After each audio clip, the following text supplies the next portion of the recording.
Bismillahirrahmanirrahim. Bugünkü mühazirəmiz bu şəkildədir. Həmin İmam Hüseyn əleyhissalamın mövqeyində, İmam Hüseyn əleyhissalamın islahatında çıxaracağımız dərslər nə idi? Həmin o sıralarda İmamın dəstəsində olan insanların imanı, inamı, bağlılığı idi.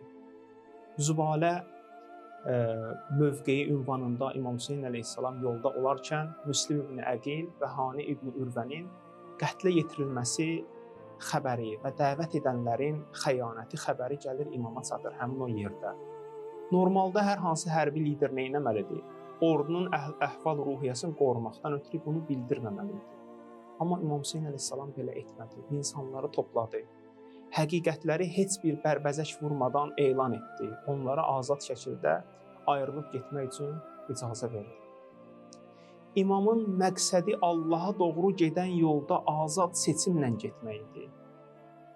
Prinsipini qorumaq idi. Bu prinsiplə yanaşırdı ki, insan öz şəxsi iradəsi ilə getməlidir. Kütləni istəmirdi ki, kütlənin çoxluğu həqiqəti gizlədərək, insanları utandıraraq kütləni əlində saxlasın. İçi boş, say çoxluğunu istəmirdi. Bu səmimiyyətin nəticəsində dünya mənfəəti üçün gələnlərin çoxusu imamdan ayrıldılar, qayıtdılar.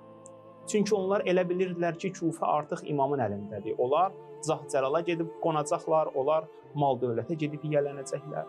İmam bildirəndən sonra imamın yanında qalanlar yalnız bəsirət əhli oldu. Aqibətin bilənlər, bilərək yola çıxanlar oldu. Tam inama söykənərək, inamdan qaynaqlanaraq yola çıxanlar oldu. Nə dərs verir?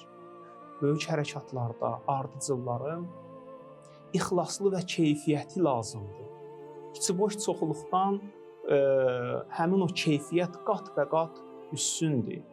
Və islahat qurmağın yeganə yolu da dürüstlükdir. İnsanları, həmin bu dürüstlüklə insanları aqibəti bildirərək həmin o islahata səsləyə bilərsən, insanlar da öz inamla, öz etiqadları ilə, öz bağlılıqları ilə sənə bağlana bilərlər.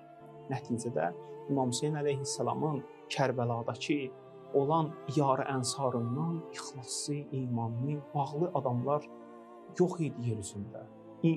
İmama elə bağlı idilər ki, öz canların İmamın həyatın bir neçə ləhzə uzatmaqdan ötürü canların rahat şəkildə fəda etmək arzusunda idilər. Bir-biri ilə bu şəkildə yarışırdılar.